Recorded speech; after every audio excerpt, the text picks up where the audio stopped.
The story opens on Earth in the year 2157.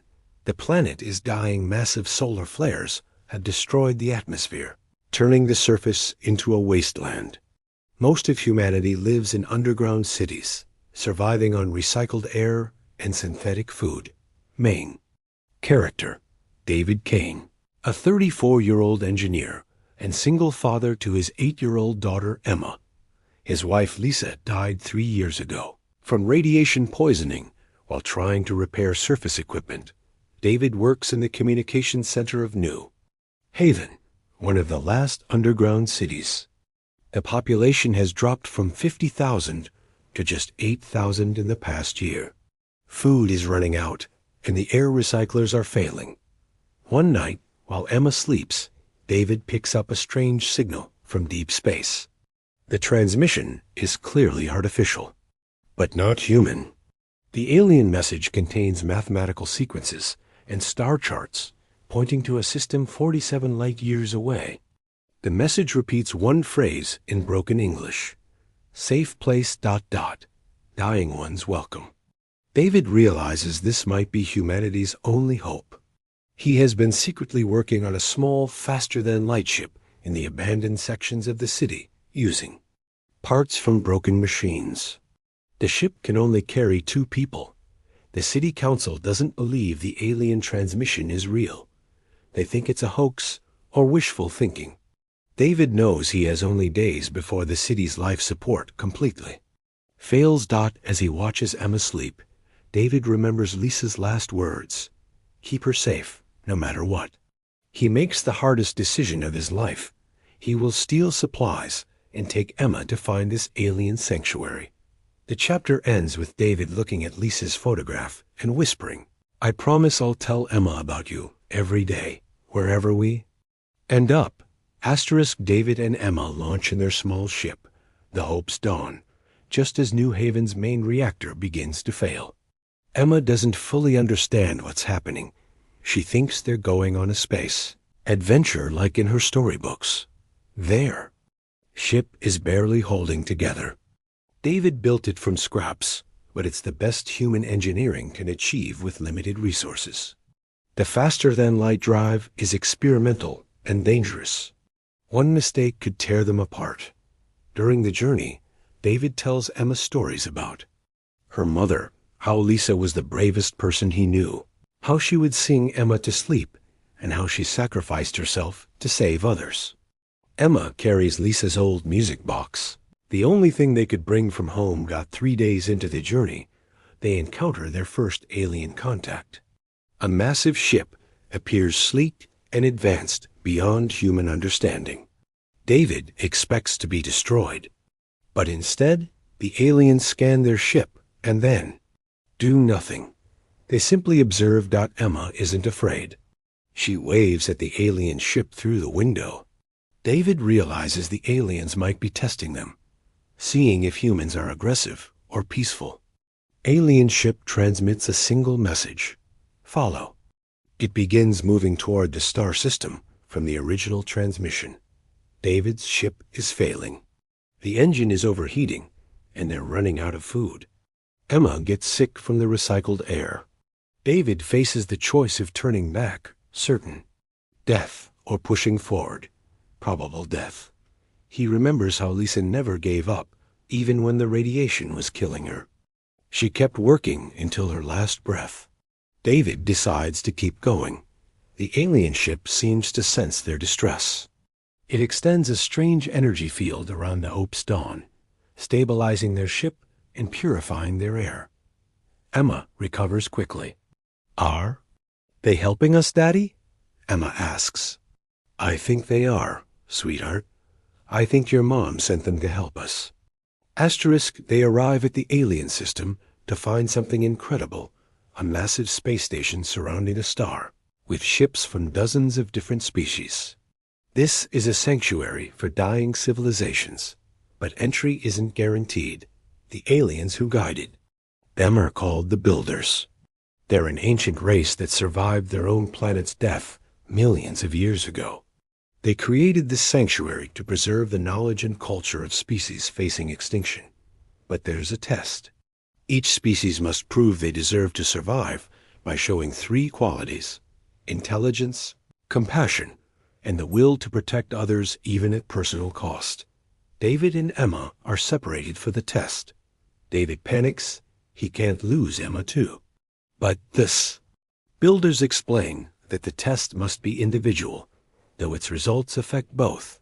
David's test is brutal. He's placed in a simulation where he must solve complex engineering problems while under extreme stress. The scenarios are based on real situations where previous species failed to save themselves. Meanwhile, Emma's test is different. She's placed with alien children whose parents died. Her job is simply to comfort them and help them play. Emma, despite missing her own mother, naturally begins caring for these scared alien children. She shares her mother's music box with them. Even though they don't understand human music, they're comforted by Emma's kindness. She tells them the same stories David told her about Lisa. David struggles with his test. The engineering problems remind him of Earth's final days, and the guilt of not being able to save more people overwhelms him. He begins to fail, but then he hears something impossible: Lisa's voice, singing the lullaby she used to sing to Emma. David realizes it's coming from the testing chamber, where Emma is playing the music box for the alien children. The song reminds David why he's fighting, not just for himself and Emma, but for the memory of Lisa and all the humans who didn't make it. He solves the problems with renewed determination. The builders are impressed. David showed intelligence and determination, but more importantly, Emma showed the compassion that many advanced species lose. Her natural care for other children, despite her own loss, proves humanity's worth. Your species is young, the builder leader tells David, but your child shows wisdom that some ancient races never learned. You may stay. David and Emma are given quarters in the sanctuary, beautiful section designed for species that prefer environments similar to Earth. There are parks with real grass grown from seeds the builders collected from other worlds, clean air, and artificial sunlight that feels real. Emma adapts quickly, making friends with alien children. She teaches them human games and learns their customs. David marvels at how easily she accepts this new life. David is assigned to work with the engineering cores, helping maintain the sanctuary.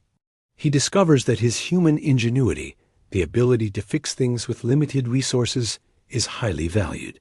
While other species have advanced technology, humans excel at creative problem-solving.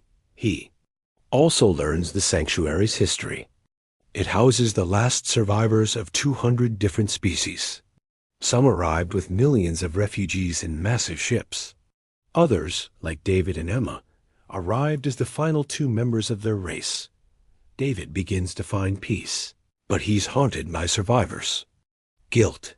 Why did he and Emma deserve to live when billions of humans died? He visits the sanctuary's memorial gardens, where each species honors their lost homeworlds. He decides to create a memorial for Earth and humanity. Working with alien artists, he builds a beautiful garden with Earth plants, recreated from genetic samples, and holographic displays showing human history, art, and achievements. The memorial includes a special section about Lisa and all the other humans who sacrificed themselves to save others. Emma adds her own, touches drawings of her mother and recordings of Lisa's lullabies. Other species begin visiting the human memorial. They're fascinated by humanity's history of resilience, creativity, and sacrifice. David realizes that even though Earth is gone, humanity's story will continue through Emma and the legacy they're building. One day, a new ship arrives at the sanctuary. It's carrying the last survivors of another species. David volunteers to help them through the testing process. Emma insists on helping the scared children aboard the ship. As David watches Emma comfort the alien children with the same kindness Lisa showed others, he realizes that Lisa isn't really gone. She lives on in Emma's compassion, in David's determination to help others and in the human legacy they're creating in the stars. Your mother would be so proud of you, David tells Emma that night. I know, Daddy. I can feel her watching us. 5 years have passed. Emma is now 13 and has become something special in the sanctuary, a bridge between species. Her natural empathy and her unique perspective as someone who lost everything but kept her humanity make her a natural diplomat. David has risen to become head of the engineering corps. His human approach to problem solving has saved the sanctuary multiple times when their advanced technology failed. The builders now seek his advice on major decisions, but their greatest test comes when the sanctuary itself faces destruction. A cosmic event, a chain reaction of dying stars, threatens to destroy the entire system. The sanctuary must be moved, but it's too massive. They need to evacuate, but there isn't enough time to save everyone. David proposes something unprecedented. Instead of abandoning the sanctuary, they'll break it apart and turn it into a fleet of smaller ships. It's dangerous and has never been attempted, but it's the only way to save all the species aboard. Emma plays a crucial role in convincing the various species to work together. Her speeches, filled with the wisdom Lisa taught David and David taught her, unite the different races around a common goal. The evacuation is chaotic. David leads the engineering effort, while Emma helps coordinate the civilian evacuation. At one point, Emma risks her life to save a group of alien children whose ship is damaged. David realizes that Emma has become what Lisa always was, someone who puts others before herself. The cycle of human compassion continues. They succeed in their impossible plan.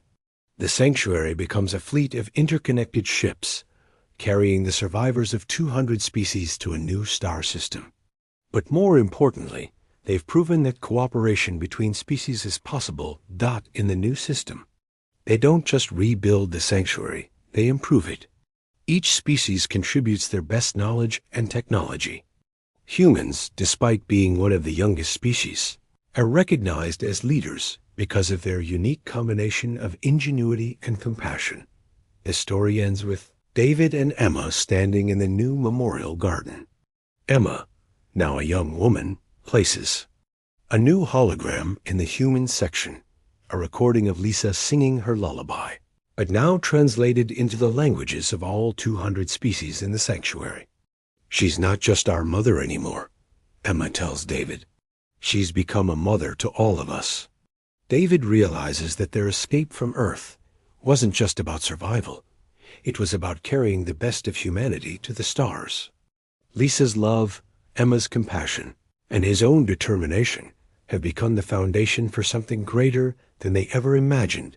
As alien children from dozens of species play together in the garden, listening to Lisa's lullaby in their own languages, David knows that humanity didn't die with Earth. It evolved, grew, and became something that transcends any single world. The story ends with David's final log entry. We came here as refugees from a dying world. We've become the parents of a new kind of civilization, one where no species has to face extinction alone. Lisa, wherever you are, I kept my promise. Emma is safe, and she's making sure others will be safe too. The end.